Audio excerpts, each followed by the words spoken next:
minute. I don't want to ever talk to you. I don't ever want to hear your voice, do you? Please, God bless you, but please leave me alone. Please leave me alone. Please stop following me. You won't call the cops. Stop. I don't. Stop stalking me. Please, I can't live here anymore because you stalked me. That's why I'm here. Leave me alone. I will. You talk to me for 2 minutes and No, I'll leave you alone. 0 minutes. Look what that says. Did he really just say, I don't care what you want? I'm going to make you feel raped anyway. There's no chance of a date between those two, as everybody else can see that, right? There's absolutely zero chance of those two ever going on a date. She doesn't like him. She's repeatedly said, leave me alone. And he's, pestering and bothering and harassing and pestering and menacing and bothering and harassing and pestering and menacing and bothering. And that's what Charles Perry does all day to me. And they got caught again. Here's the thing with Mr. Perry. He's in a lot more crime than just stalking. The allegations against him are stalking, which is a felony, hacking, which is a felony, voyeurism, which is a felony, sexual exploitation, which is a major felony, human rights violations, deprivation of food and shelter with intent to coerce. And he's also a sadist. He just likes watching women suffer.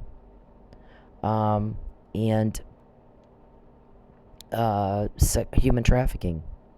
He sold me to a guy in Houston. His attorney said, if she goes because of all the stuff you've done to her and how much she's talked about it before you did it, not after. I'm not saying this as an afterthought to explain something away. I'm saying it before. We caught you before. Then, you've gone into court and denied these allegations. So if she does finally get coerced under the great unbearable duress you're putting on her to go to this guy in Houston so you can get your money, then I could be disbarred if anyone finds out. Well, we found out that he said that to you. You guys don't have attorney-client privilege anymore. You haven't for a long time. We've said that.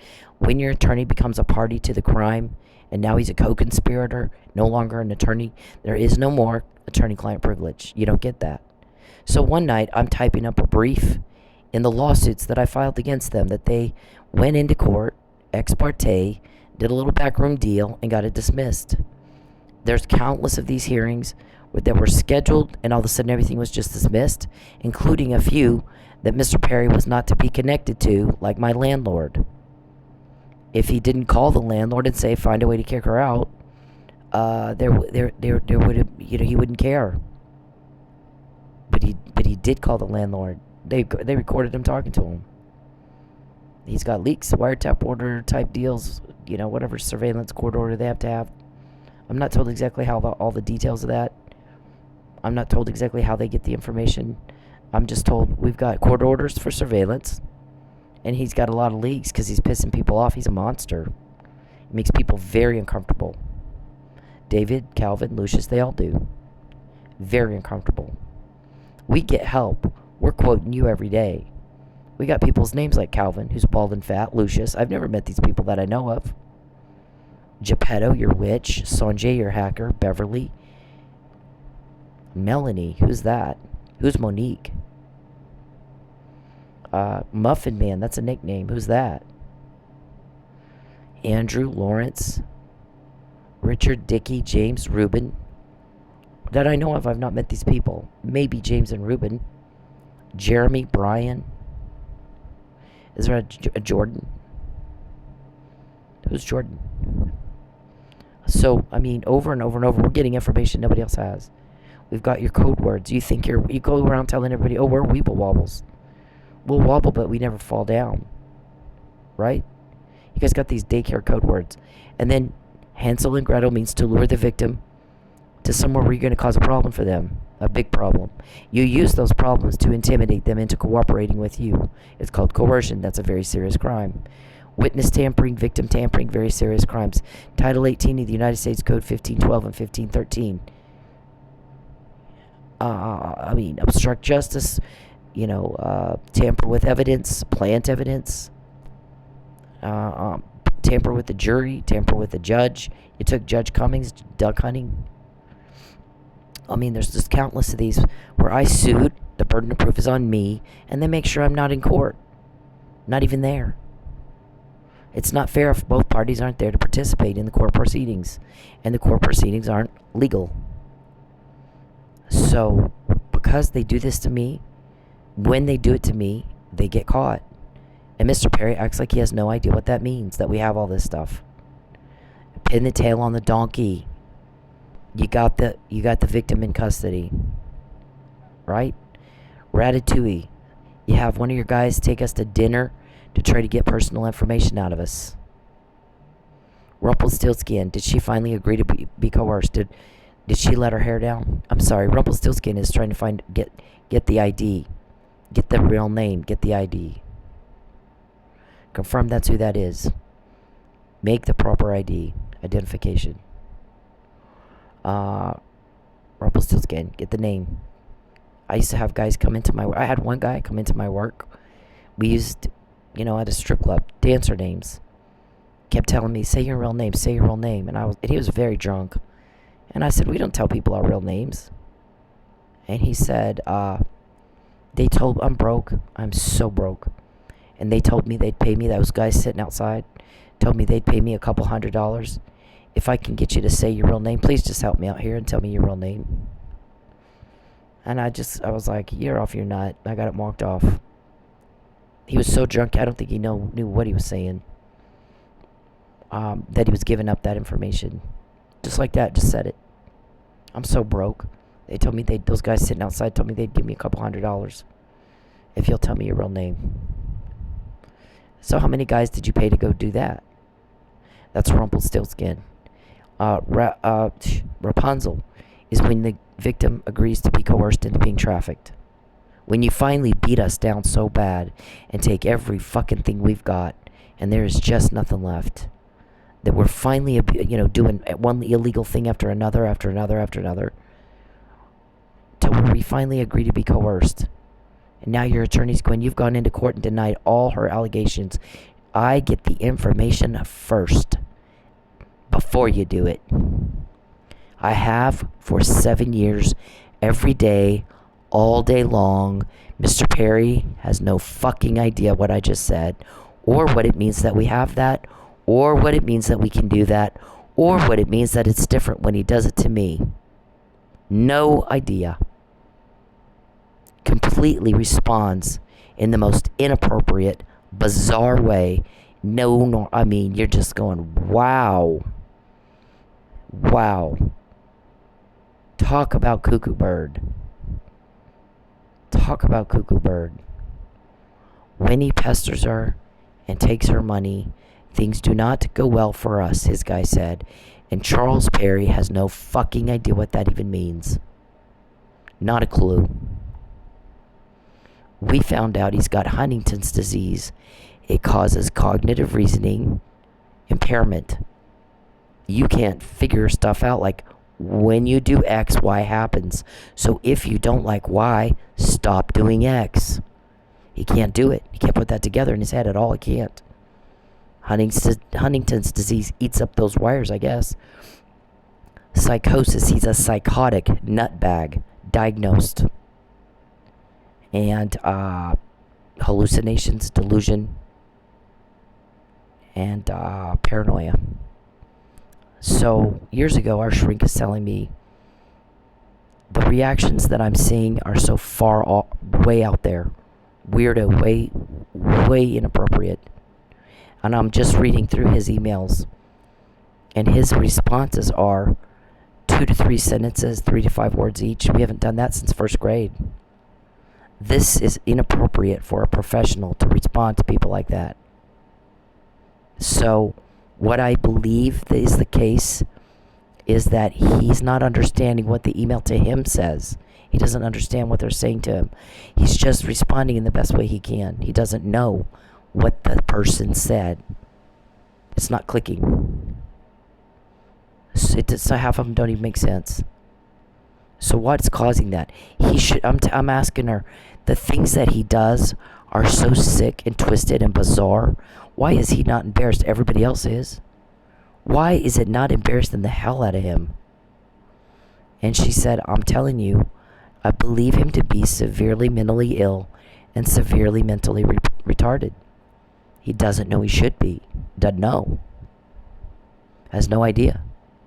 His responses are always inappropriate for what you just said. I don't think he even understands. Your guy says, when you pester her, when you take her money, things do not go well for us. We're seeing things happen we've never seen before, ever. And Mr. Perry has no idea what that means. When I'm naming off his inside information on their criminal organization, day-to-day practices. Papa John's means to deliver the victim to the buyer. The person who bought a person, a human. We don't do slavery now. Noah's Ark. You don't get away with it. That's a life sentence. Not now.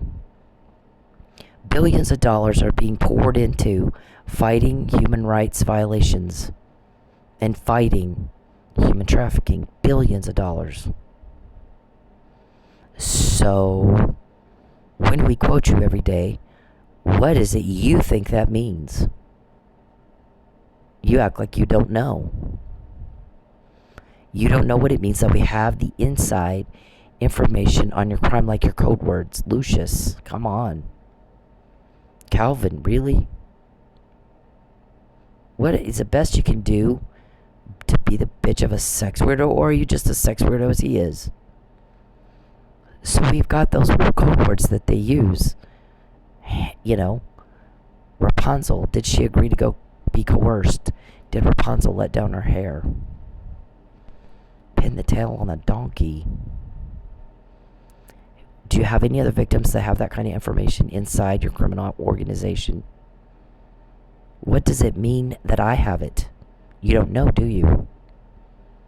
You have not been able to put that together in your head. When he pesters Cynthia, and when he takes her money, when he does X and X, Y happens. Things don't go well for us. She always finds out before, not after. It's not an afterthought to explain something away. They were recorded planning a crime against her, and her guys got that and from Charles and Dave and Calvin and Lucius and all their crew, and gave it to her and to other people in the need to know. And Mr. Perry has no idea what it means that we have it.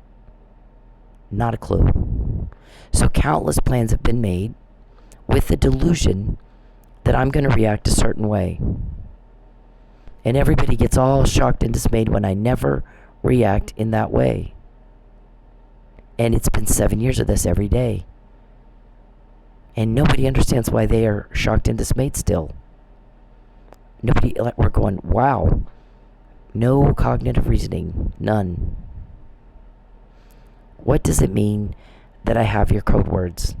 What does it mean that I know your guy said when he pesters her and takes her money, things do not go well for us. We're seeing things happen we've never seen before. What does it mean that I know that he said that? What does it mean that I know you have Huntington's disease? And that our shrink got it right. Severely mentally ill and severely mentally retarded, both. I think he's got Alzheimer's or senile dementia or some aging degenerative disease he needs further examination. Several years later, we find out because he's pestering me and taking my money, and it pissed everybody off. Christmas in my car by myself. We find out he has Huntington's disease. And it causes psychotic. You're a psychotic diagnosed. Psychosis, paranoia, hallucinations, delusion. You live in a pretend land. You live in cuckoo bird land. It's not real. That's the mental illness. And impaired cognitive reasoning. That's the mental retardation. If you don't like getting caught, then why do you keep pestering me and taking my money? You only get caught when you do it to me, and you never stop. I can quote you, and 1 minute later, you go right back at it. So don't tell us you don't like being caught. Or you just fucking don't know what it means that we have all that. It's just not clicking for you. That's a pretty big deal that we have all that. Nobody else does. We got it from inside your criminal organization. And you act like you don't know what it means that we have those code words. Muffin Man, who is that? Whose nickname is that? Who's Monique, Mr. Perry? To you, who is Monique? Where is she today? Where is she today? What does it mean that I know about Monique? What does that I know that Blankenship and Desiree? I've never met those two people that I know of. Have I? What about Sanjay? I've never met Sanjay that I know of. What about Bald Fat Calvin and Lucius? I've never met them that I know of. These are people you work with. What does it mean that I have those names? Beverly. Who's Beverly? What does it mean that I have those names? Andrew.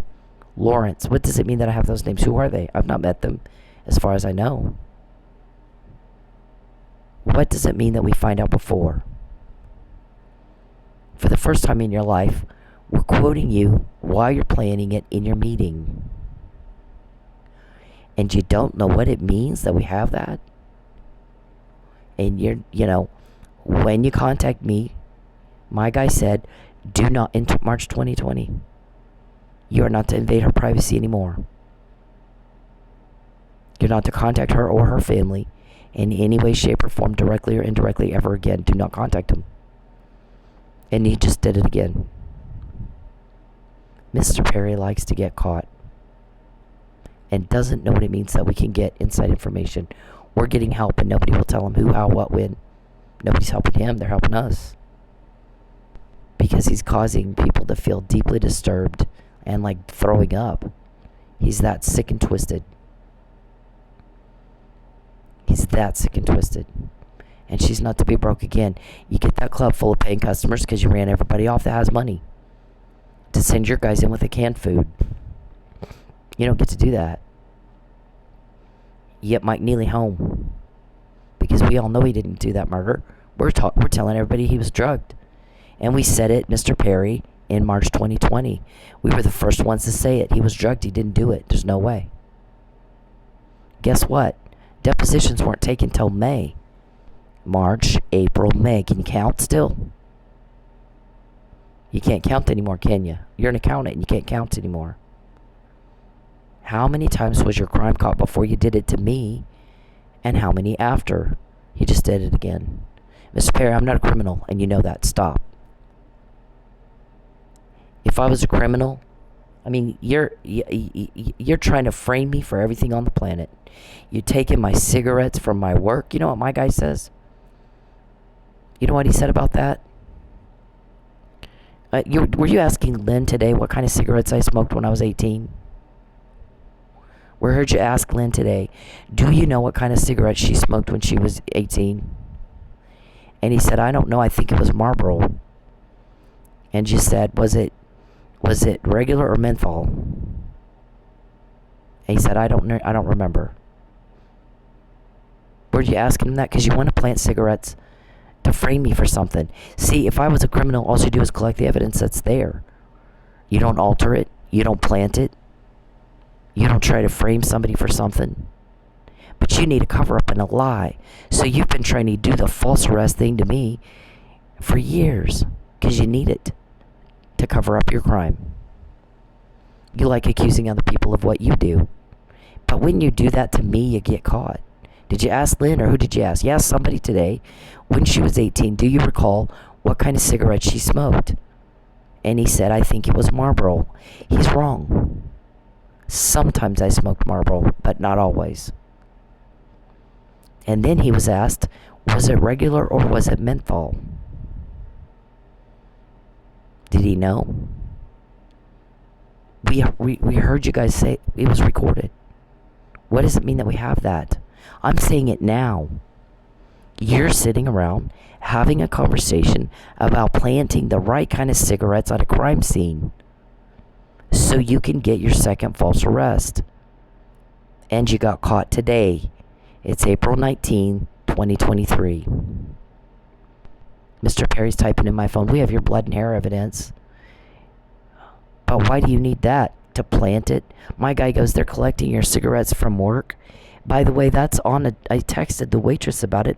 It's still sitting on the docket to this day in the state case that there were cigarette butts being planted.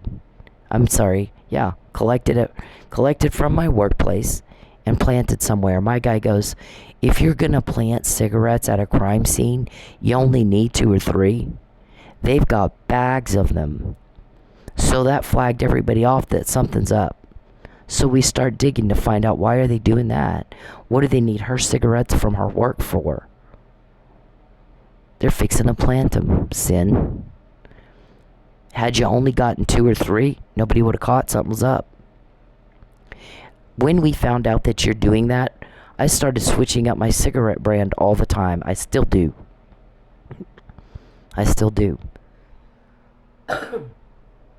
What I would do when I was younger is I was trying out different kinds to see which one I actually liked the best.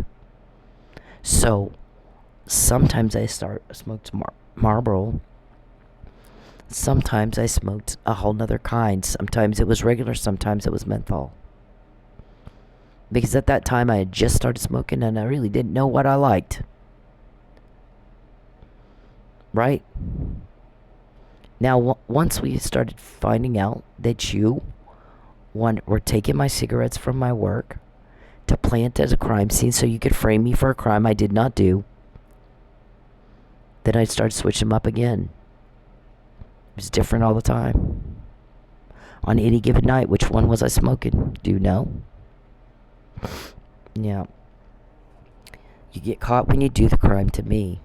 You're trying to subjugate me and to get me to agree to be sold. And your attorney's worried about being disbarred because you're caught now, not after. I'm saying it now, before you did it, not after. What does it mean that we have that, Mr. Perry? When he pesters Cynthia and takes her money, things don't go well for us. Everything gets all screwed up. She finds out before, not after. She finds out before, not after. And he goes right back at it. The second I quote you guys, Charles Perry goes right back at it. And you know what? My guy said, you do not invade her privacy anymore. Do not peep and don't hack. You get the fuck out of her life. You get your own life. Lazy fat pervert. Get busy in your own life. Somebody called Powell, I guess, and was very concerned about your relationship with my family.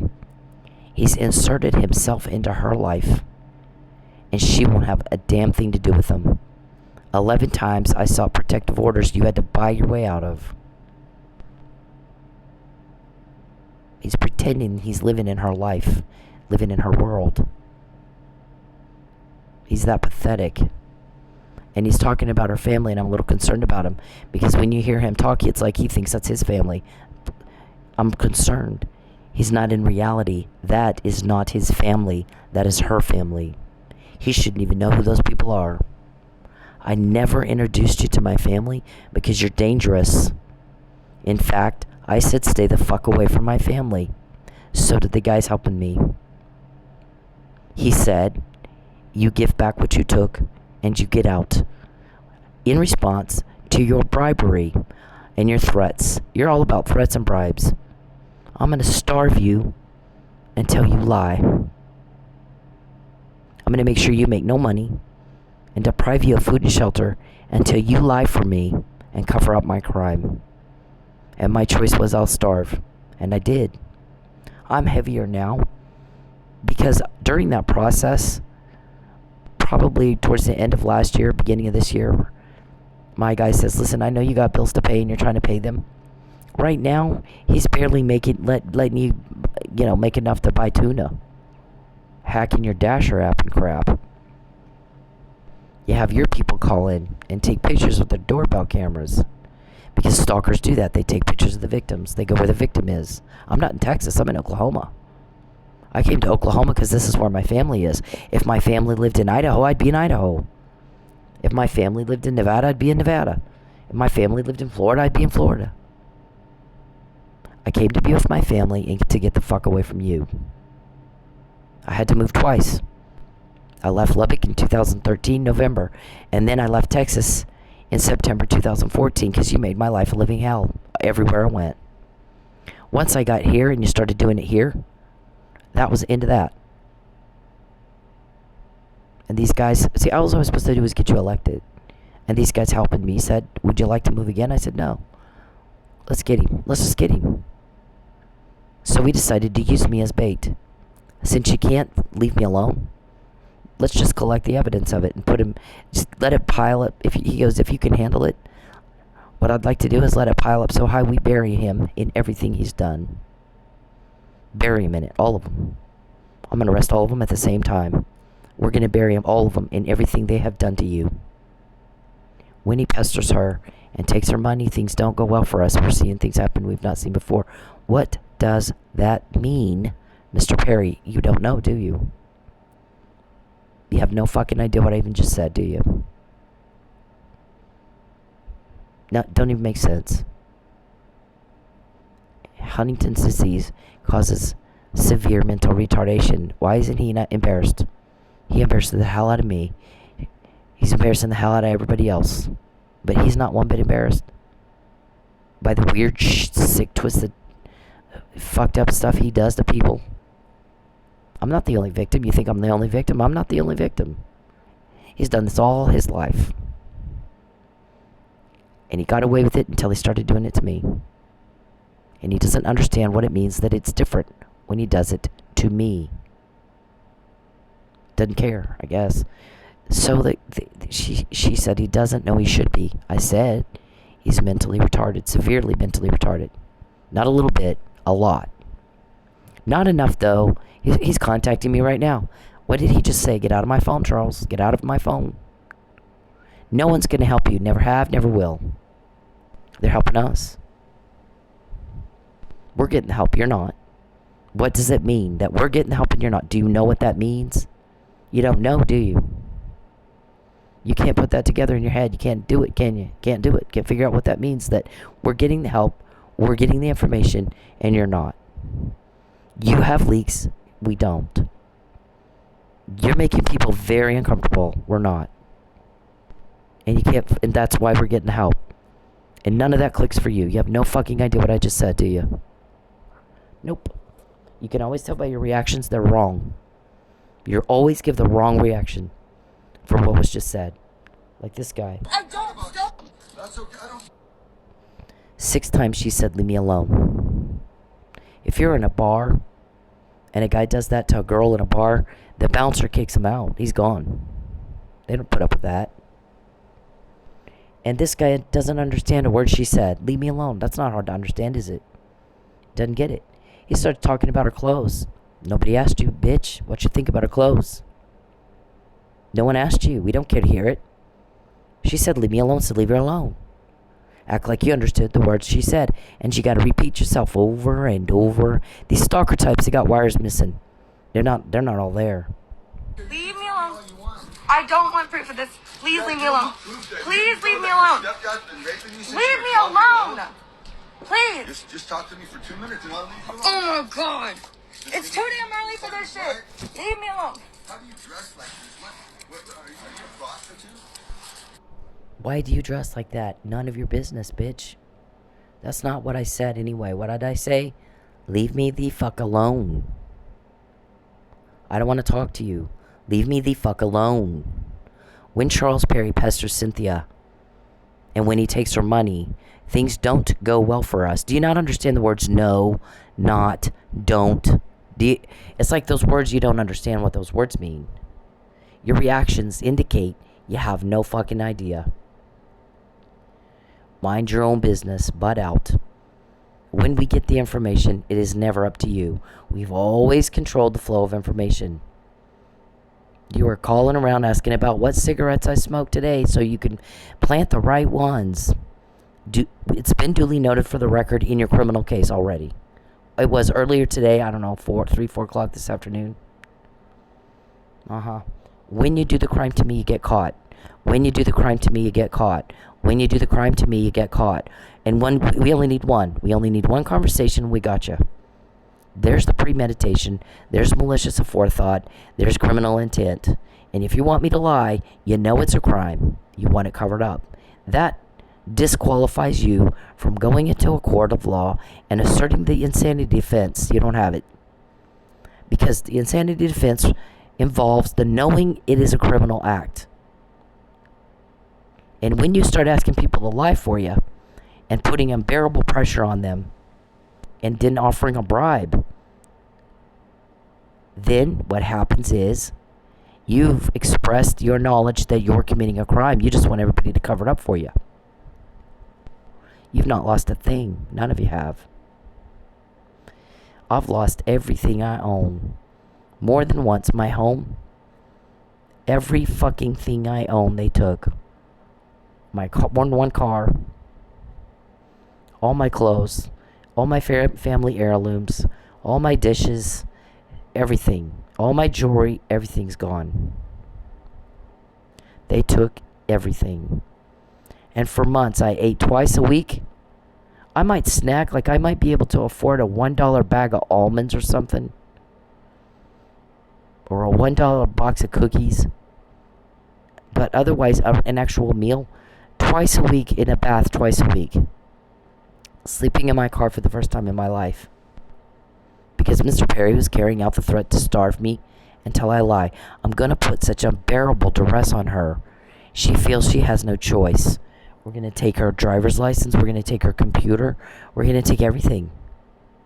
When you took everything I owned, you were trying to get the computer too.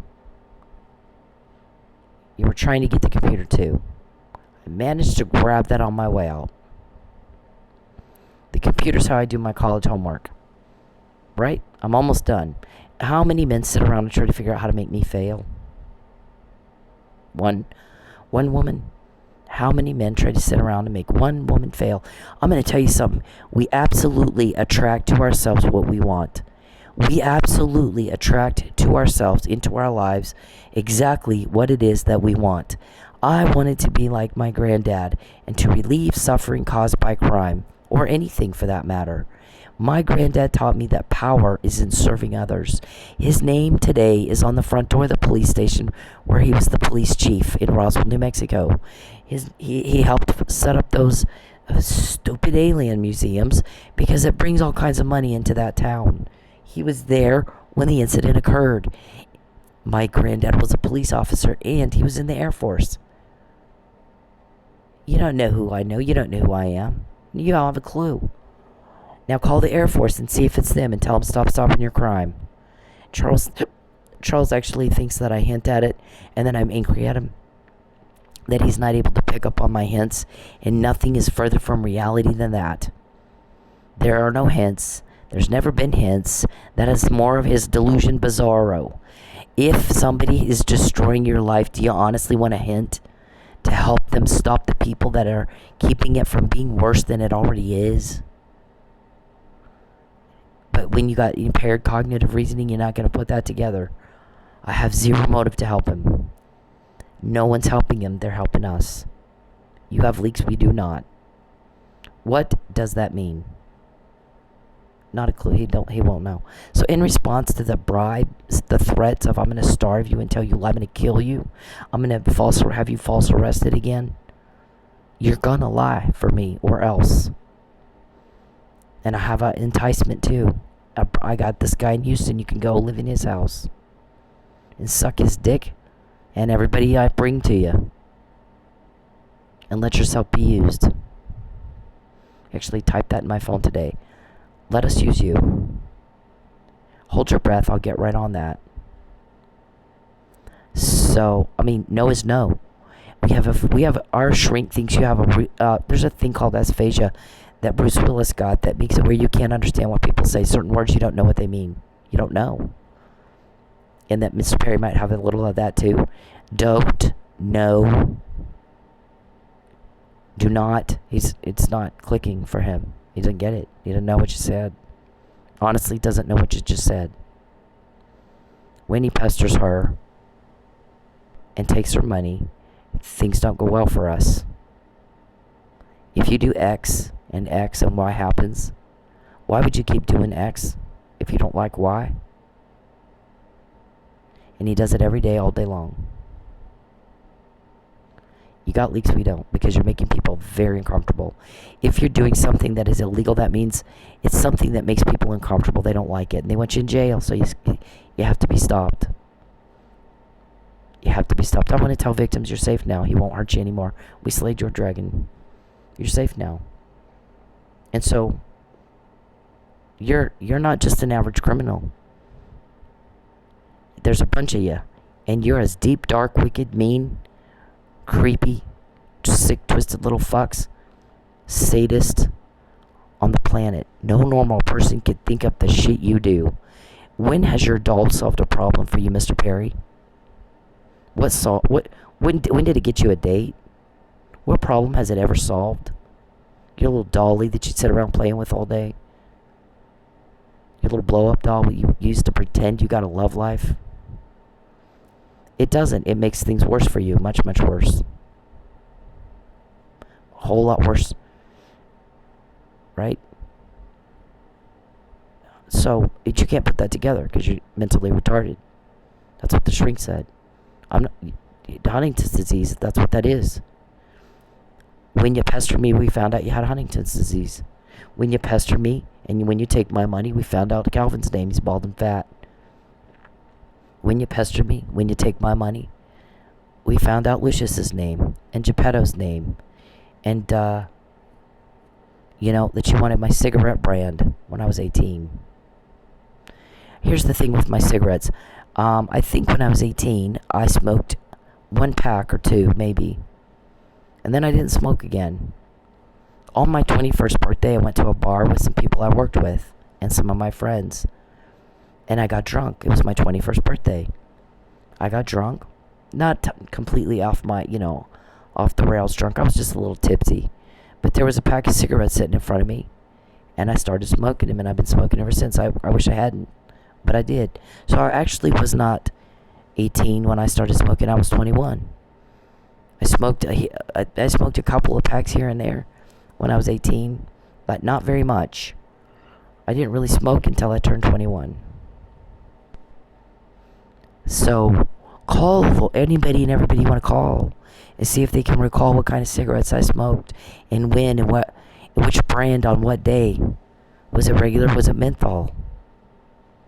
Was it, was it Marlboro or something else? And at what age was I? Okay? Because they're recording every time you do. They record you every time you make those kind of phone calls. They have court orders to invade your privacy. You just have a weirdo problem. So I'm up against the most monstrous, wicked, evil criminal organization you can imagine. You don't know.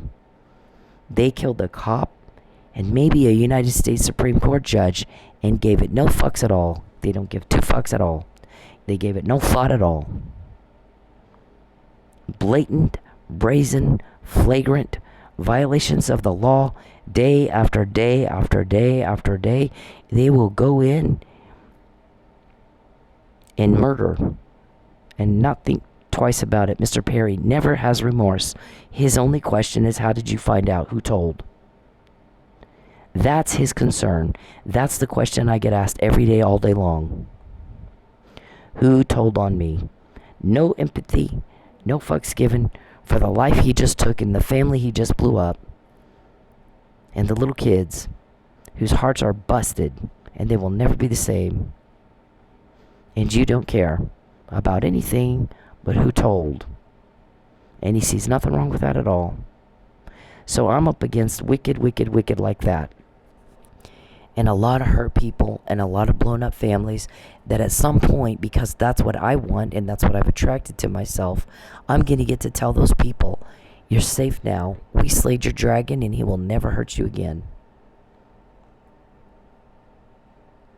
And you want to get caught because you do the same thing every day that gets you the same results. And you don't know what day he's going to make the arrest and you're buried in what you've done. All of you. When we get the information, it's never up to you. It's never up to you. And you act like you have no fucking idea what it means that we have it. Because you don't. You don't know, do you? Not a clue. Just not clicking for you. Not click. It's just like this guy. So this girl right here. I don't. This make. She's trying to reason with him. How does this make you feel? To have a camera in your face Because you're doing that to me and I don't like it. So I want you to see how it feels if someone does it to you. His response is, I got pictures of you. Where you are, where you live, where you work. Here's the thing, is when you go to a location that you work at, you have a legitimate reason to be at that location. If I'm door dashing, I have a legitimate reason to be at a restaurant, pick up food, and take it to the person's house who ordered it. I have a legal, legitimate reason to be at that location. You do not. And the only way that I could get your people is if you hacked my app. And have me go down a certain street where you got a cop sitting ready to pull me over. Hundreds of you talking about that. Have her pulled over. And 2 or 3 of them told you no. I'm going to have to go to the bathroom when she blows by here. I'm not doing that to her. It's not going to be me that does that to her. And another one said, I'm not going to put my name on the bad decision of a diagnosed mentally ill man. I'm not doing it. That's my reputation, and I care about my reputation. There might be somebody that doesn't. I do. Find somebody else. Find that guy. I'm not doing it. Not impaired cognitive reasoning is what that's called. So that's what he's saying. I mean, he doesn't make sense. You can tell he doesn't understand what's her point. And that's what I'm having to deal with every day as someone who has no idea what I just said. No idea what it means that we have so much evidence, so much information from inside his criminal organization like he has never seen happen before. When he pesters Cynthia, when he takes her money, things do not go well for us. We're seeing things happen we've never seen before. And Mr. Perry has no idea what that means. Not a clue. His reactions are always fail. Complete fail. It's embarrassing. You feel? You're filming my father and my fucking sister. How does this make you Is that feel? the one that put all those scratches on your arm? You want to see the Scratches? pictures? I got scratches. I can show you the pictures right now. No, I want you to leave my family fucking alone. Keep hanging outside of there. Monkey, hit the road. Dude, I promise you, you're gonna get yours and you're I gonna don't get give a it fuck. good. You can bring whoever the fuck you want. That's okay. You're You gonna can bring Is the that whole a fucking threat? army. You're gonna I don't give find a out. fuck. This make you feel? And then he threatens like Mr. Perry does to me. I'm going to get you. I'm going to take. And I'm going, I just got what you just said. We took that. So who's doing the getting and the taking, sir? Whatever with your threats. What does it mean that we know you have Huntington's disease? Because what he said is, give it back and get the fuck out of her life, or I'm going to do it for you. He says it, and then he shows you.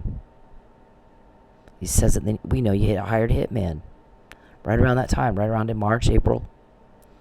And you wanted to stage a medical emergency. Get me to help. We heard y'all talking about she's got a tender heart. She has empathy. She'll help. And then when it's all over with, we'll tell her, that guy that you just helped has a virus. It's a deadly virus. You got to get a shot or you'll get it too. And your hitman said, what do I do if she won't take the shot?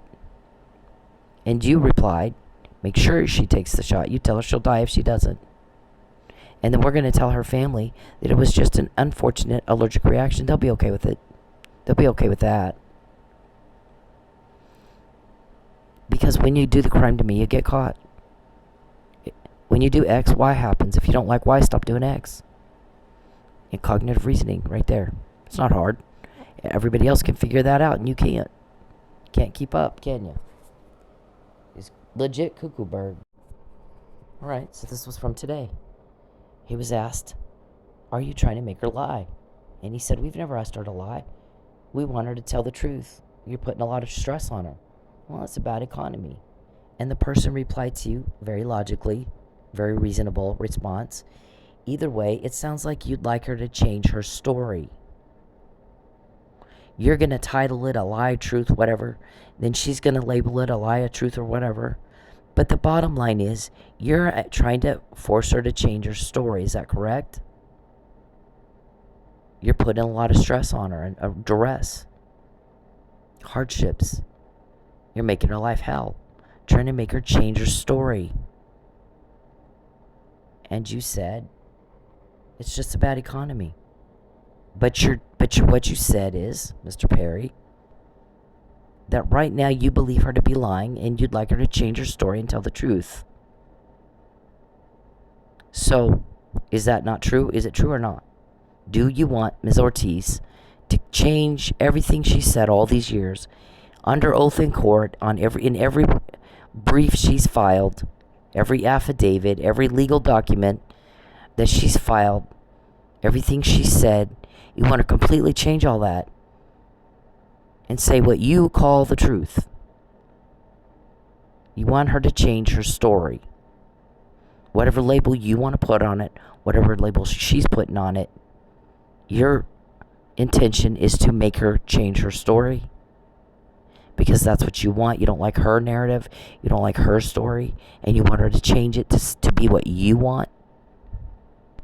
That's what this person is saying.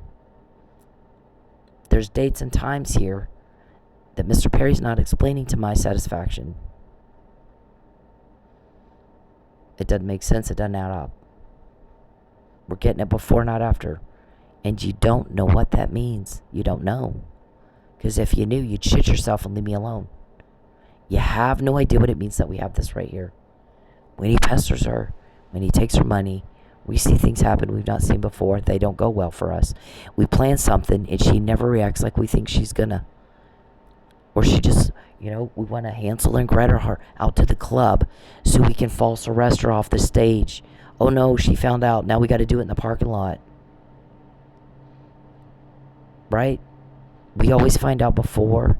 98% of the time we find out before. And then I change my plans. And here's the thing though. This has not just been the case for a day or a week or a month or a year. It has been like this every day, all day long, for a decade. Every day you attract to yourself what you want. So our guys are having a meeting. You're not getting this information covertly or with a court order or from a leak. I'm telling you, in that meeting, one of our guys said, I am not understanding this. It doesn't make sense. Him getting caught should be a crime deterrent. So we wanted him to go at Cynthia a little bit. But he's just, we've got a lot. He's burying himself in a hole here. But, you drive by a cop every day. And you're speeding, and he's there every day. And you continue to drive 50 and a 35. And he pulls you over and gives you a ticket every fucking day. And you're complaining about it, but you keep doing it. And that makes as much sense as what Mr. Perry's doing. Why would you do things that you know are going to get you caught? He knows we're watching him. Everything he does. He knows we're protecting her. Everything he's tried to do, a lot of things he's tried to do, we got it before they do it. So we only need one. We got him on premeditation. We got him on malicious intent. We got him on, they know it's a crime. We heard them all talking about it. So, why do the same thing that gets you results you say you don't want? He does want it. He does want to get caught.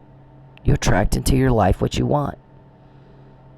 And this is just blatantly, you get caught, you go right back at it. You get caught when you do the crime to me, and yet you go right back at it. You get caught when you do the crime to me, and you go right back at it. We quote you, you go at it again. We quote you again, you go at it again. We quote you again, you go at it again. And it doesn't even make sense. It's not even benefiting you. And the guy's like, it should be a crime deterrent that he gets caught this much every day, all day long. All she does is type up what they're saying that are coming in on our live feeds or whatever it is we're getting in. So why? Why would anyone do that? Most people would stop driving down the street with the cop if they're going to speed, or stop speeding, one of the two. Common sense would tell you. Cognitive reasoning would say. And yet Mr. Perry does the same thing that gets him the same results he is saying he does not want. And that is bullshit. He does want it. If he didn't want it, he'd stop. It's every day, all day long for 7 years. Almost a decade. So here's the thing. I believe that he is gay. I believe that he believes that when he goes to jail, it is going to be one big man orgy, and he won't have to explain anything to anybody at all, because he's in jail. Because why else would you want to do things that he knows it's good? He knows that's what's going to be the end result. That's why we're getting all this, is to put him in jail. So if you know that the end result is going to be jail, for doing this, X, and you get why. Why would you do that? Unless you want to go to jail. And the only reason he could want to go to jail is he's got an insatiable desire for men. And he thinks that if in jail, he can have all the man sex he wants and not have to explain a thing to anybody at all. And unfortunately, he's probably wrong, because the men like him, the sex weirdos, they get the hell beat out of them. Look at Jeff Epstein. Cyril Recht said, we think Jeff was murdered, not suicide, because even prisoners are repulsed by guys like that. And you're the same kind of criminal. You will blow up a child's life and not think twice about it. You'll blow it up. Look at the Miller kids. Look at John Neely. Look at my kids. You'll blow it up and you don't give a shit. And today you're calling Lynn. What kind of cigarettes did she smoke? She was 18. I think Marlboro. Do you remember? Was it regular or menthol? And he's not right. He's wrong. I smoked a couple of packs of Marlboro when I was 18, but I didn't actually start smoking until I was 21. And when I was 21, there was about 3 different kinds I'd smoke on a regular basis. So, there's that. So because Mr. Perry pestered me and took my money, we got this today. Why is it you want her to change her story? Whatever you want to call it, a lie or the truth, and she's calling what she says the truth, and you're lying. You're trying to make her lie. You're saying that you're trying to make her tell the truth. Whatever. Okay, anyway. Either way, you want her to change her story. Why is that? Yeah. Why are you obsessed with it? I'm literally got skin hanging off me. My guy goes, listen, we got to have you not be in a bad shape and sick or whatever because you're not eating right. So I know there's bills you need to pay. You're going to have to just focus on feeding yourself right now. I can't have you going 2 days a week where you eat. I can't do it. So I forego paying some bills and I start eating, and I put some little bit of weight on. After that, I put a little bit more on when I got a little bit more money. And now I'm a little bit chubby, and I'm fine with it. Before, if I got a little bit chubby, it would have devastated me. It would have been, oh my God, I can't believe I'm put this weight on. I'm so upset. I would have been so upset. And right now, I don't care. I'm just glad to have the fucking food. When someone deprives you of something that you need to have it. I have low blood sugar, so my guy's going to charge you with assault for every day I did not get to eat. It is a physical assault when you intentionally deprive someone of food and shelter, knowing they have blood sugar problems and it could kill them dead. Maybe he can maybe even make the case for attempted murder. He maybe could make that case. And then your jury can figure all that out. Yeah. When you do the crime to me, nothing happens but you get caught. You never get a date. You don't get cooperation. You don't get information. You don't get help. We get the help. Because we're relieving that suffering that you're causing. So we don't have any problem getting... In the snap of a finger, I can quote you. Snap of a finger. We heard you talking to Lynn about what cigarettes I smoked when I was 18. Yep. And it's been like this. The longer you're in my life, the longer you invade my privacy, the longer Mike Neely's in jail, the more you contact me, the more you I'm broke, the more we get. All day again, typed up what you just said. All day. This was in jail. Look at the date. This is what this person was saying. The dates and the times. Mr. Perry's not able to answer these to my satisfaction. She gets it before, not after. I'm not been arrested for harassing you. Not yet, but you've been trying to make that case. Justice Scalia is a First Amendment guy, or was.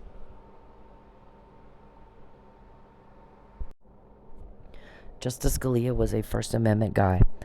He said, I watched a joint interview with him and Ruth Bader Ginsburg. In fact, they were talking about what great friends they are, despite their differences of opinions on some social issues. Both of them said, on most things, on most of the rulings that we make, if you look at it, we agree. The things that we don't agree on are the social issues. And that's what hits the news. So everybody thinks we're on opposite sides on all this stuff, and we're really not. Just the social issues that you see on the news. Everything else we agree on. They're best friends, or they were. And they were talking about Sullivan versus New York Times. And they were talking about Twitter and political tweets and blah, blah, blah. And Justice Scalia said, I think some of it is just horrible.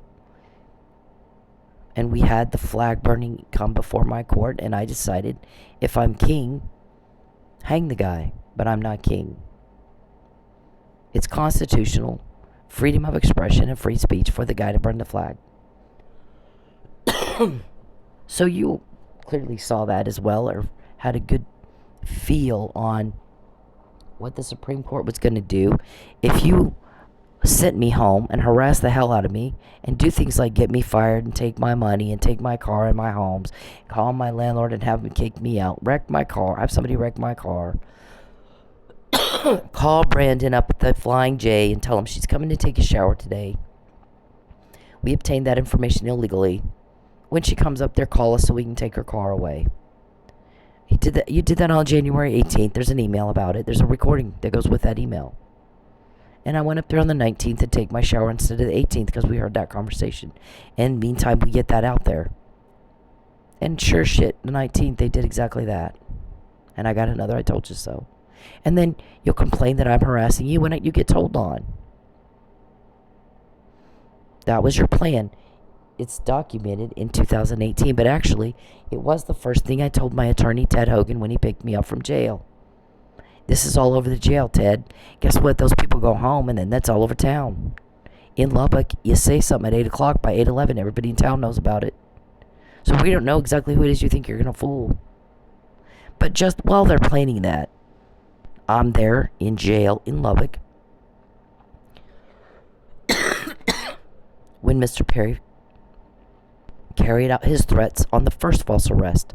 I filed a police report because you have to by law in the state of Oklahoma when you need a protective order. If someone's threatening you every day with death and false arrest, you need a protective order. They knew by law I had to file one because my first protective order was denied in part because I forgot my police report. They knew I had to file it. They went in front of a judge and said, Ms. Ortiz has filed a false police report in retaliation for my job as a public servant, having no evidence collected.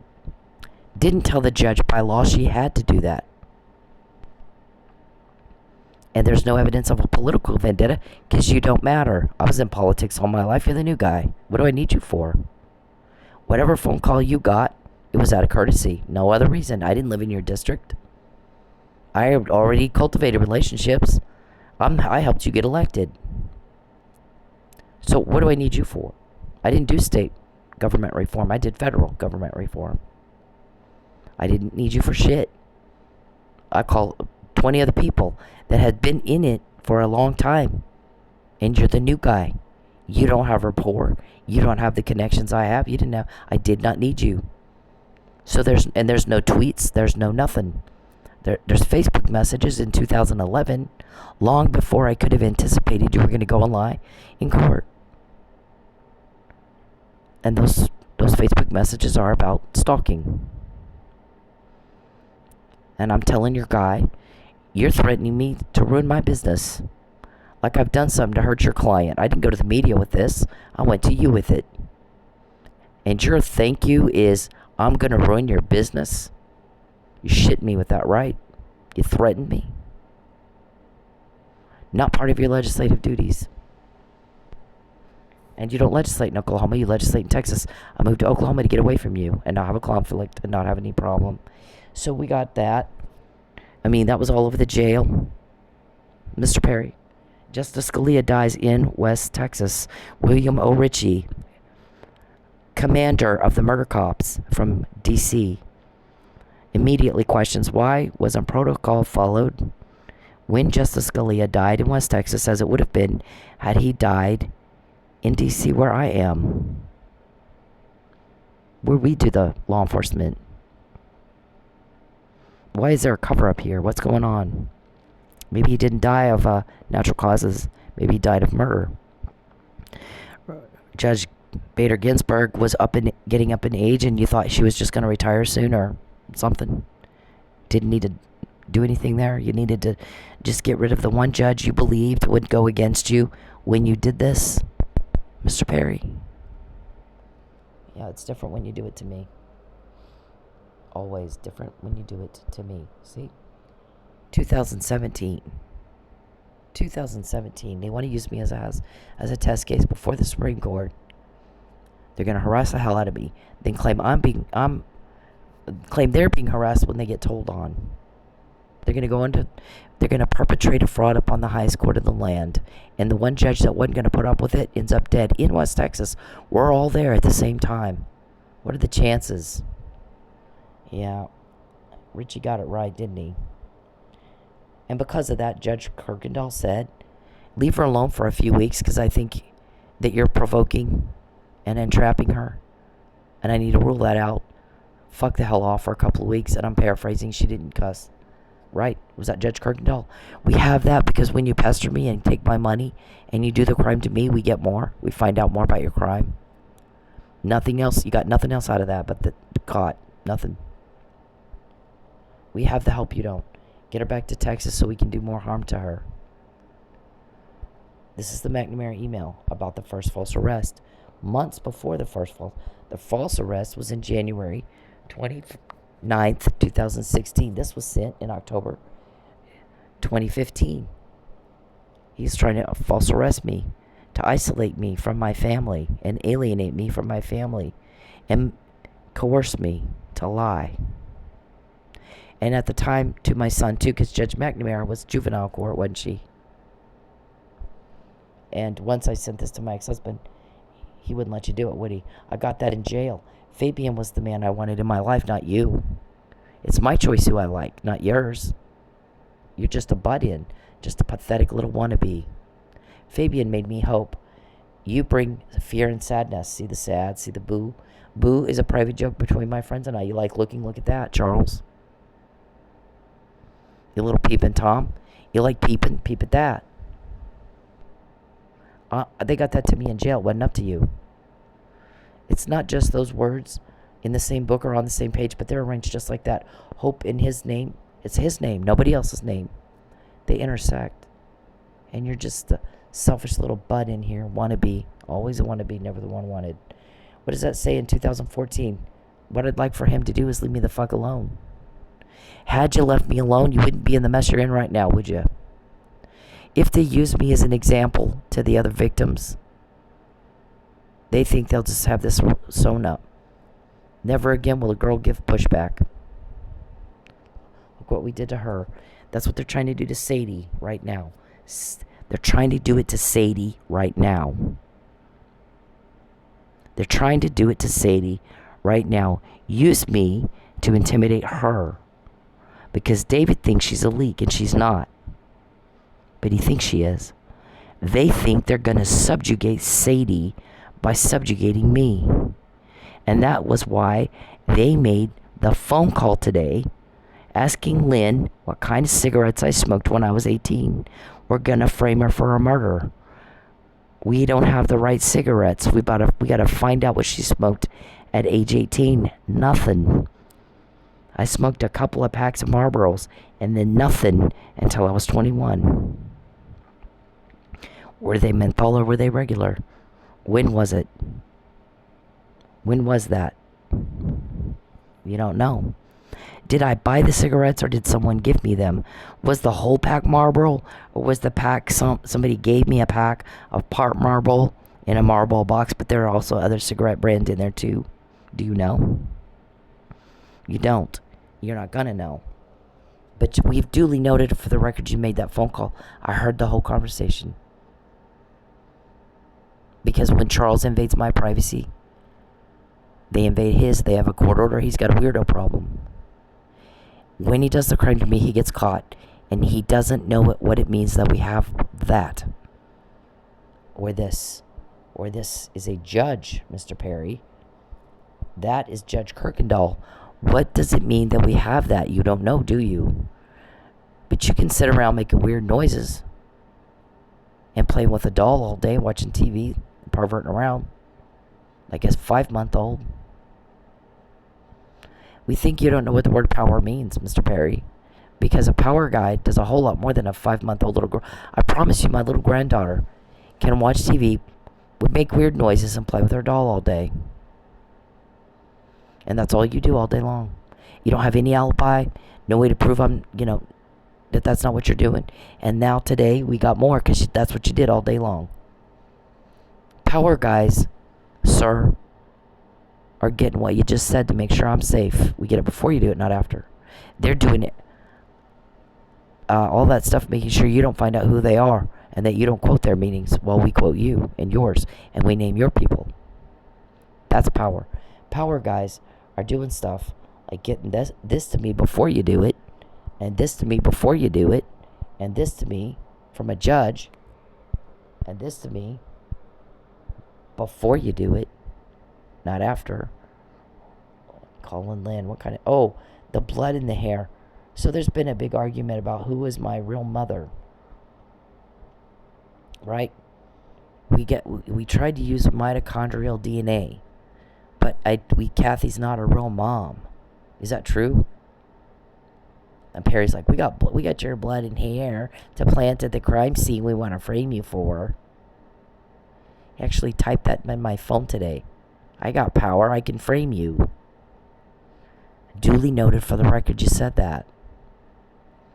We've been talking about murder frame-ups, about 3 of them, for a long time. Because you keep talking about it. We only need it once, sir. Perpetrating a fraud upon a court is a crime. You're the criminal, not me. If I killed somebody, my guys would have me in jail right when I did it. They're quick. They know how to get the information quick, don't they? If they're watching me to make sure I'm safe, I mean, isn't Richard the one that said, somebody said, we can't put her at the crime scene? Or he said, I don't think I can even put her at the crime scene. Charles ran all her friends off.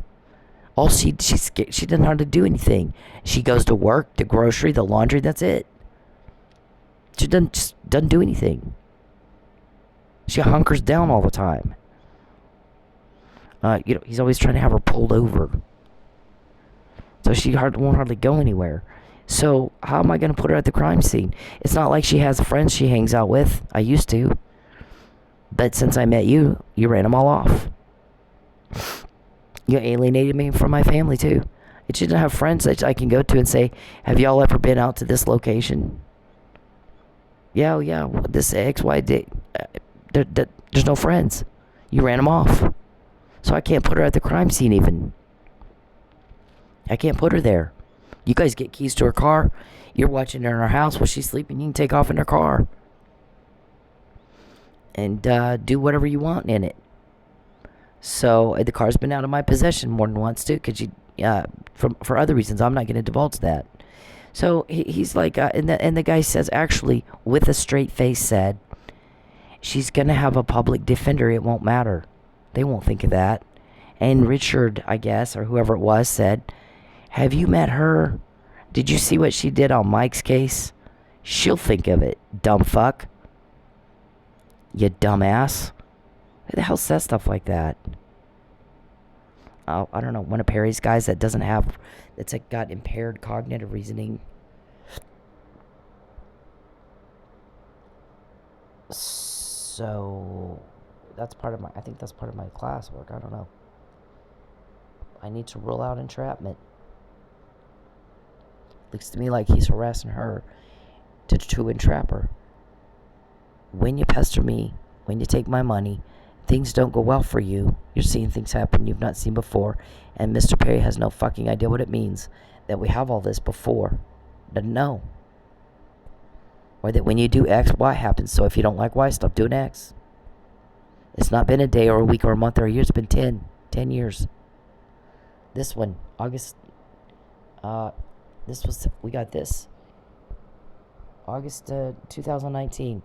It's not legal, but I'm going to have her car towed and sold before she figures that out. We got Calvin about a week or so ago on my car I have now, calling around trying to sell it out from under me. When you pester me, when you take my privacy, you take my money, you take my friends and family, things don't go well for you. We get it before. not after. Then they went at my car. See, they put stuff in my trunk. See this powder in the trunk? This is what the report that Mike Neely took right 6 days before his life blew up. All over the room where David had his employees staying. Hit my car 5-6 times. I'm not hitting people, they're hitting me. A brick thrown at me on the freeway cracked my engine in two. Totaled my car. They hit me 1, 2, 3, 4 times right at the wheel. This guy missed. I think this one right here missed. He got close, but he missed. But he tried. Same thing. It's the same MO. That's not coincidence, Mr. Perry. He said I backed into him, and I'm like, wow, okay. Well, you can't back into somebody. There's nothing on the back of my car. It's on the side of my car. You can't back into somebody with the side of your car. His damage on his was on his back bumper. I asked him to text me a picture of it. I never heard from him again after that. Take her to taillight. My guys called me. Go check your taillight. They took it out to have you pulled over. I had to go buy a new one. So I write that U.S. attorney. In August 2015, 2 cops came into my work. He's trying to find a way to false arrest you. Mr. Perry, when you contact me, we find out more. Do you know what that means? When you do X, Y happens. If you don't like Y, stop doing X. Just typing in my phone again. This was Chief Miller. They kept telling us that having us check into stuff, there was nothing to it. They said they wanted to get her on harassment. It became pretty clear to us early on, they're the ones harassing her. She never called us. They wouldn't leave us alone. They tried to tell, the owner of Lakeshore comes to me and says, Lucky Miller was here today to see if you're prostituting. And we told him there's nobody goes in her room. Her ex-husband came to visit. He gets his own room. But he'll go in there. He'll go in and talk to her for a little while, then he goes in his own room. But there's no other men coming in and out of her room, just her ex-husband. So no. And I said, here's the funny thing, is they got people pulling up, taking pictures of me all the time. So if I was, they'd have pictures of it. But I'm not, so they don't. He started laughing. He said, yeah, no, we told Lucky that's not happening. But that's one of the complaints, Mr. Perry. Was trying to, when I first started saying Mike didn't do this murder, he didn't do it. He was drugged, he didn't do it. I said it before anybody else said it. You know why? Because when Charles Perry contacts me and invades my privacy and causes me loss and problems, we find out more about his crime.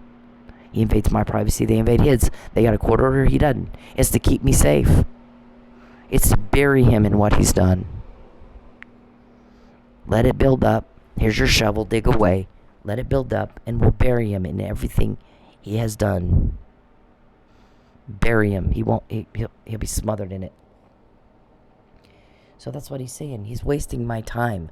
He's taking time away from real crime.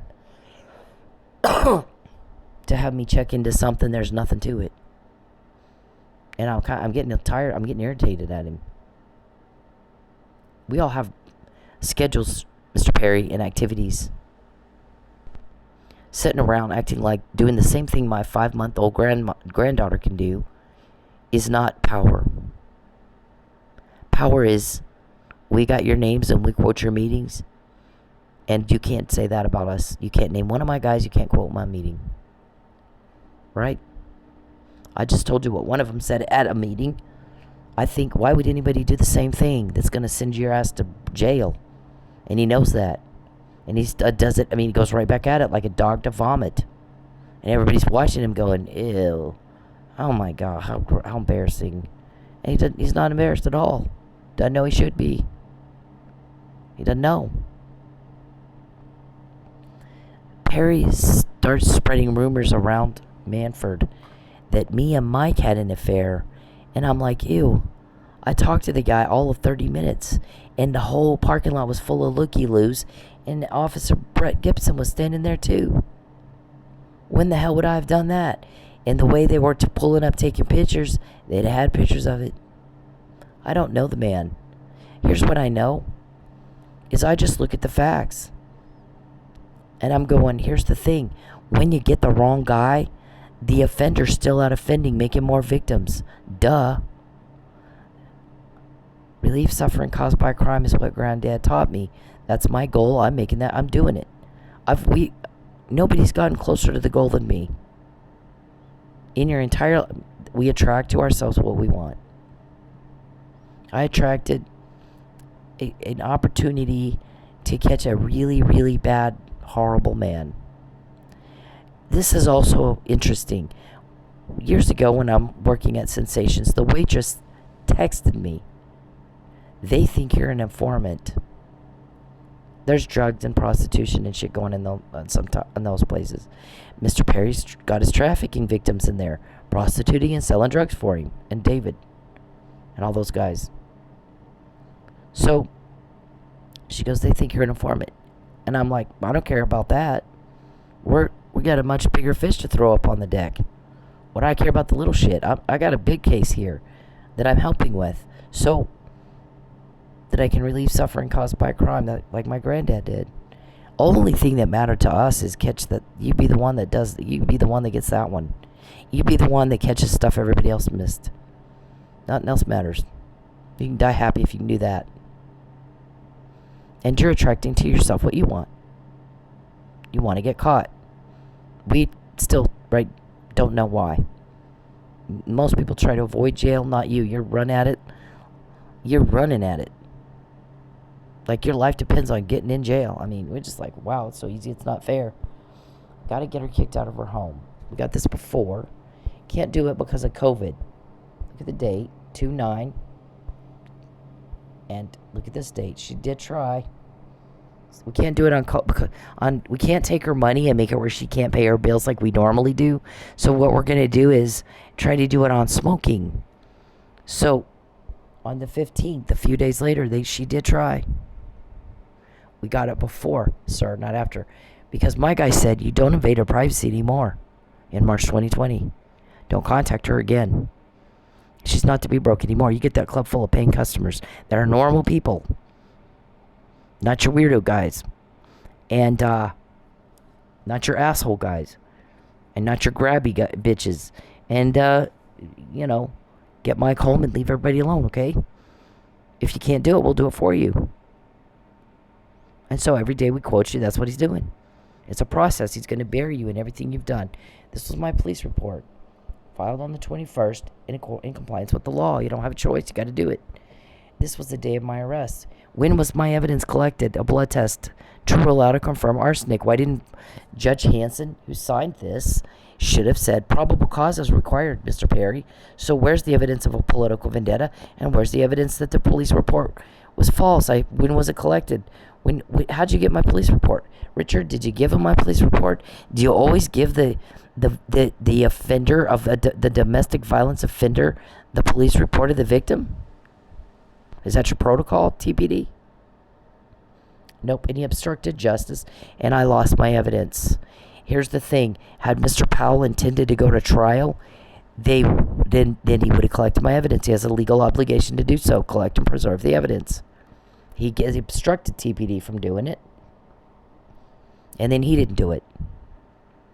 So, he had no intention of going to trial.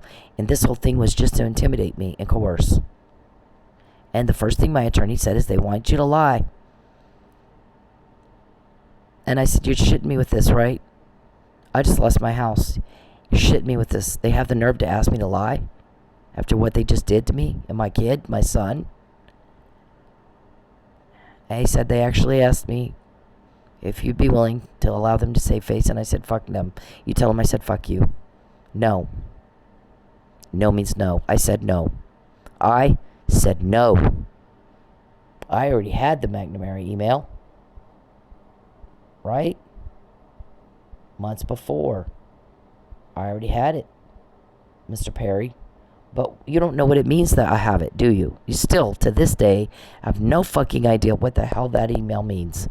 You can't think past tying your shoe.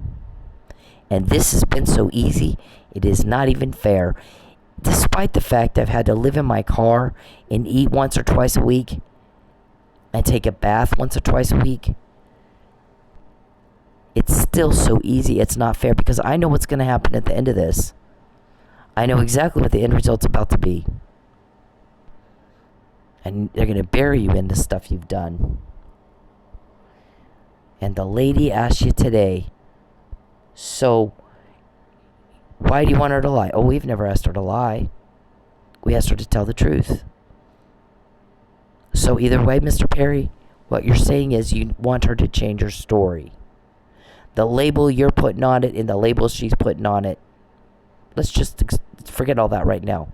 The bottom line is you're asking her to change her story and for her to say what you want her to say, not what she wants to say. And you're going to call that truth? And you're putting unbearable duress on her to make her do that against her will? Oh, it's a bad economy. Well, but there's dates and times here that don't add up. And I'm not getting those things answered to my satisfaction. Nobody is, Mr. Perry. Whether they have the guts to say that to your face or not, doesn't matter. Nobody is. You're not fooling anybody, stupid. If we're quoting you every day, you're disturbing people with what you're doing. They're about to bury you in what you've done. There's when I got a call back from TPD. She's asking for my evidence. If you wish to pursue charges, you're going to have to give me evidence. Oh shit, is that how it works? Isn't that how...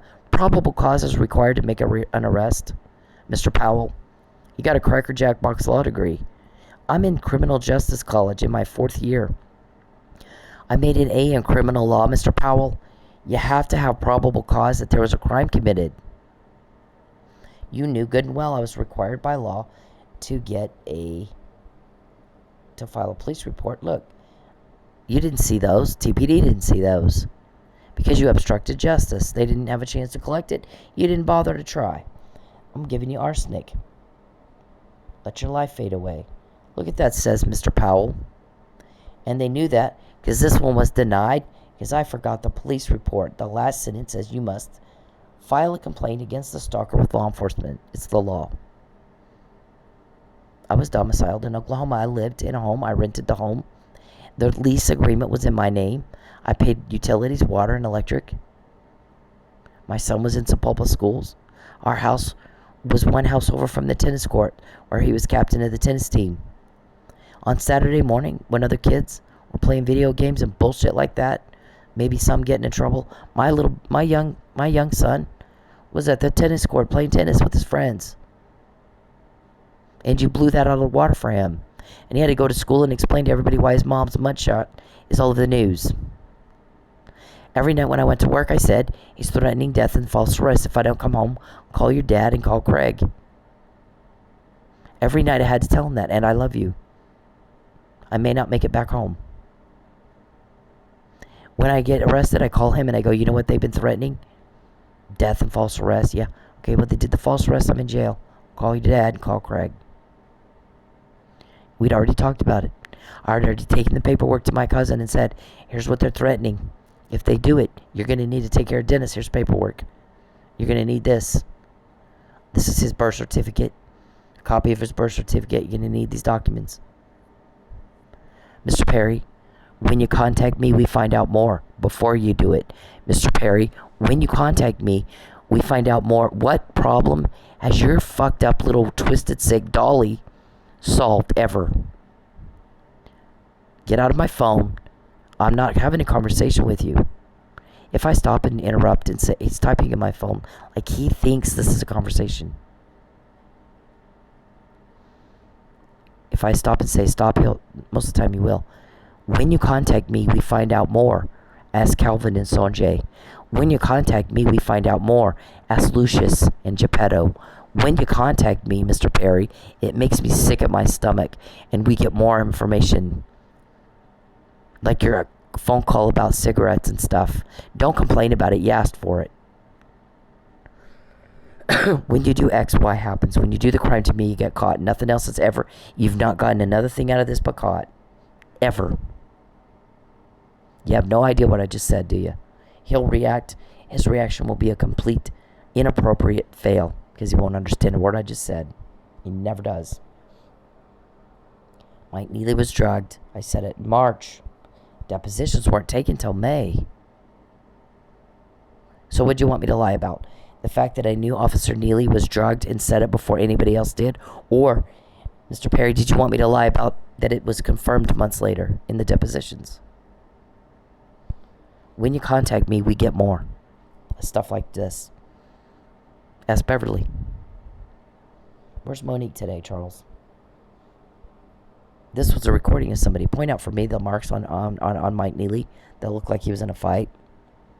Point out the injuries listed in his arrest report, also where there's no probable cause to believe that he could have beat somebody's head back and forth so hard it was like they were in a car crash and their head became detached and they died of internal decapitation. 2 of us with no probable cause. Just after I filed a police report. The one I filed with him didn't name a suspect. Might be stalker related, might not. Because if you look at connecting the dots, that's what they tell you to do. Consider that a lot of these stalkers go at the car, like Joe Dieri slashed Travis Alexander's tires, and the next escalation was murder in the first degree. When you do the crime to me, you get caught. Nothing else has come from what you do but that. How did Gene Mitchell wanted to know how she knew his legal argument before he made it? He said, I know she knew. She texted me and said, your hypothesis isn't plausible. You cannot fall on a man while you're drunk and unconscious and with your ass cause internal decapitation. You can't do it. And he did say that. And I did text him beforehand in October. Court was until March. So what lie did you want me to tell about that one, sir? When you contact me, we find out that stuff before, not after. And you have no idea what it means that we have that, do you? He's going to bury you in what you've done. We didn't get 2 things. The brick being thrown at me on the freeway and the plan about killing Lucky. And you tried to kill Mike. And you framed him. Because that would have neither one of them would have happened had we known before. We get 98% of it. Nobody can get it all. Mr. Perry, when you contact me, we find out beforehand. Do you understand what that means? Because you're continuing to try to contact me and then complaining when we quote you. You're still doing Y. I'm sorry, you're still doing X and complaining about Y. You're still doing it. And you've been told over and over and over, shut up and get the fuck away from me. I don't care what you think. No one is going to help you. Everybody's sick and tired of you and wants for you to be gone. We're getting the help you're not. 7 years of it. You dumb son of a bitch. What does that mean? You don't know. No idea. And I'm not a special ed teacher, and I'm sick of this. Everybody is. This is when our shrink first began questioning his mental status. When she's reading his emails. He's got 2 and 3 word sentences, and he's got a couple of sentences. He does not understand what that email to him says. Doesn't understand it. He's doing the best he can. So he's got something. So at this point, we didn't know it was Huntington's disease, but we knew you had something. Then, this one. He's not going to pass the cognitive reasoning test that I give my first graders. Always fails to respond like he understood. Doesn't know what it means that we have all this stuff before. Not a clue. Has no fucking idea what I'm saying right now. It's not clicking. And his second, and he continues to contact me knowing that's going to get us more because it's pissing everybody off. I don't want to hear it. Do not contact me again. And you're going to do the same thing that gets you the same results because you're stupid. And you can't fucking understand a word I'm saying. You always act like you have no idea what I just said. Always fail. Every day you fail. And so power guys are helping me get what you just said and names of your people. And they have so much power. You don't have one of their names and can't quote one of their meetings unless I tell you what they said in that meeting. Well, you sit around and do the same thing my 6-month-old granddaughter does all day. Watch TV, pretend, make weird noises, and play with a doll. And that is the best you can do because it's the best you've ever done. You do nothing but that all day long. And it is creeping everybody the fuck out. It is embarrassing the shit out of everybody. That is your pathetic life. And your friends make fun of you. Your own friend said, he called you peeping, poking, pink panty, pathetic Perry. Your friend called you that. Because that's all you do all day. And that is not power. We think you don't know what the word power actually means. We think you don't know how to tie your shoe by yourself. This is evidence of first-degree murder. How did you know Mike had to be Hansel and Gretel to Pensacola? He said no. How did I know you had to beg him or coax him, or Hansel and Gretel is your code word? When you contact me, we get more like that, your code words. You got no help, we got the help. You do not have the help. It's never up to you that we get that information. It's up to us. We've always controlled the flow of information. But when you contact me after I've told you stop, you creepy little fuck, get away from me. And you do it anyway, like rape. Then we get stuff like that. Hansel, your code words. Lucius, Sonjay, Blankenship, Desiree, Beverly, James, Ruben, Dickie, Richard, Lawrence, Brian, Jeremy, Jordan, Andrew. When you contact me, we get stuff like that. It's not even benefiting you. When he takes her money and he causes her a problem and he's pestering her, things don't go well for us. We're seeing things happen we've not seen before. She always finds out before, not after. And he goes right back at it. Like a dog to his vomit, and everyone's going, ew, how embarrassing. So our shrink got it right. I mean, that was well before we found out you had Huntington's disease. Look at this, it's dated 1/4/16. The dates are significant. Dates are significant.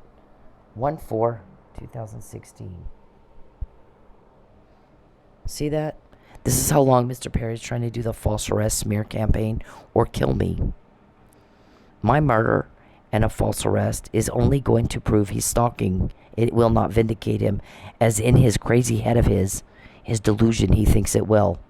Now, when my guy tells you, in response to your threats of starvation or I'll buy a lie, I'm going to starve you until you feel like you have no choice but to take the bribe and lie, you'll kill me in a week. We all know that. We've heard you talking about it. Same way we heard you asking about my cigarettes. Same way we heard you, got the stuff from the McNamara email.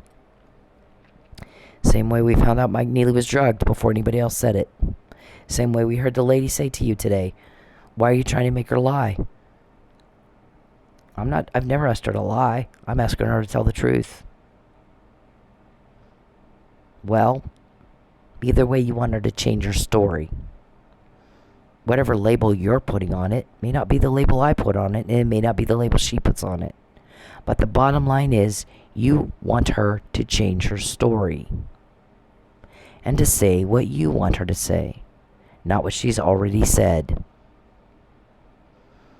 Under oath, in courtroom after courtroom after courtroom, and day after day after day in these podcasts, you make all my skin crawl, and you know that. You're not wanted, you're not loved. You are told on, and told on, and told on, and told on, and told on, and $25 million did not cover up shit. For the first time in your life, you're just caught. And this person pointed that out. Either way, you want her to change her story. You're causing extreme financial duress to make her change her story. Oh no, it's just a bad economy. Well, but I'm seeing dates and times that you're not explaining to my satisfaction that just don't add up. Because, Mr. Perry, nobody else has Huntington's disease and we're not stupid. And you are. I'm sorry you got that problem, but you're making up my problem. You've not lost a thing. And he said you're going to give it back and you're going to get out. You're not going to threaten her with starvation, and you're not going to bribe her. You give back what you took. You fix what you broke. or I'm going to do it for you. And if I can tell everybody what you just said, and you don't like that, imagine how much you are not going to like it when I end this and bury you in what you've done. And every time you contact me, we get more. If you don't like X, if you don't like Y, stop doing X. I think people don't believe you, actually. They just don't. For 7 years, you do the same thing to get your results. You say you don't want, and nobody does that. Nobody does that. You're getting exactly what you want. He said her privacy is not to be invaded anymore. You don't contact her or her family in any way, shape, or form. Creepy Chucky. Don't contact her in any way, shape, or form. Do not contact me in any way, shape, or form. Do not contact my family. Do not contact anybody I know. You shut up and get away from me, because we're sick of hearing it. Everybody's sick and tired of you. You're an imposition and a burden everyone has long wanted gone. So don't complain when we find out before. It's been that way every day for 10 years. And she's not to be broke anymore. And Mike needs to go home. You can do it or we'll do it. If you can't do it yourself, like a big boy, we'll do it for you. And every time we quote you, that is because you thought you had a choice and you thought wrong. So, Lucius, Calvin, Geppetto, Sanjay, Beverly, have you to thank for us getting their names. Because you didn't understand what I just said. I've said the same thing every day for 10 years. No means no. Fuck off. Leave me alone. I don't like you. There's nothing to like. You're a hideous monster. Everybody's sick of all of you. You cause stress, you cause anxiety, you cause problems, you cause loss, you cause grieving, you cause sadness, and people don't like feeling all that. And you're the cause of it. They want all that gone. When you're gone, that's gone with you. So we get help, and we can get information, and I can name your people, and I can quote your meetings, and you can't do shit. Well, little Charles sits around and does the same thing all day long that my little 6-month-old baby girl granddaughter can do. She can probably think circles around you in her sleep. Wouldn't surprise me one bit. And he acts like he has no fucking idea what I just said. Pictures in a table. We heard you talking about that too. Have so-and-so get a picture of her. Because we've illegally obtained her residential information. I'm not saying you have or you haven't. Please understand, this is not a confirmation or anything. I'm quoting what you said. I think we found her. Let's have this guy, I'm not going to say the person's name, get a picture of her. Like this. See, if I was a prostitute, you had so many of those people coming over that you had a picture of it. The neighbors complained to Lucky. You need to patrol the parking lot, because we got people pulling up taking pictures of her constantly. We're cringing. I didn't call him one time about that. But the neighbor called him 3 times and told me afterward. I called Lucky again about the people pulling up here taking pictures. They're black Lexus with Texas plates. Those are the ones that killed Lucky. They got them both. And this is Granddad. That is the L.M. Hall. Chief L.M. Hall, Roswell Police Department, Roswell, New Mexico. He went through something similar. Sex weirdo, couldn't control himself. And he tried to smear him in the news. My granddad did not apologize. And he did not back down. And he did not compromise. And he didn't sell out. And he didn't become the bitch of a sex weirdo. And as time went on, and things happened like they do, God honored him, and his name is now on the front door of the police station where he was the chief of police, and nobody remembers who the other guy was. And I wanted to be like Granddad, so guess what? I attracted somebody like you, an opportunity into my life, as did you. When you do the crime to me, you get caught. When you do the crime, act like you understand me. When you contact me, we get more. We find out more. When you invade my privacy and rape me, we find out more. Ask Sanjay. Sanjay loves me saying his name. Don't you, Sanjay? This is what law enforcement is for. That is the one and only job of a police officer. You don't give the police report over to the offender, Richard. Did you call wanting to know my cigarette brand when I was 18? I didn't have one, sir. Yeah, all right. And there's the disclaimer, Richard. This one right here, that's what we do for victims of stalking. Okay? Watch that video.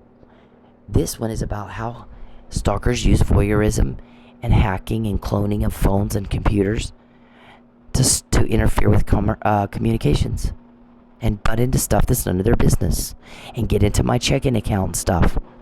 We constantly hear them. How much cash does she have? How much money she have? When's she gonna go dance on that pole again? We gotta get her back on that pole so we can subjugate her, and in doing so, subjugate Sadie. Duly noted for the record, Calvin, who's bald and fat.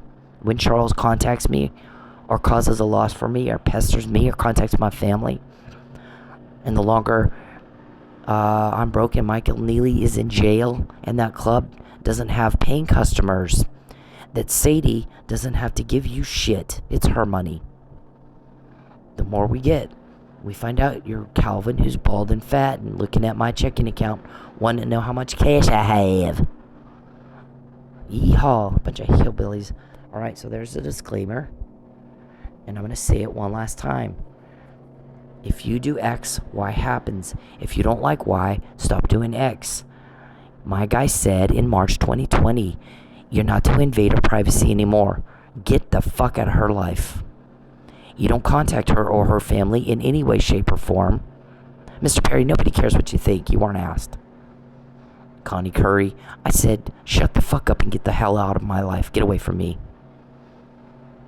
Get the fuck away from me. Get off your ass and go work. Get off your ass and go be normal.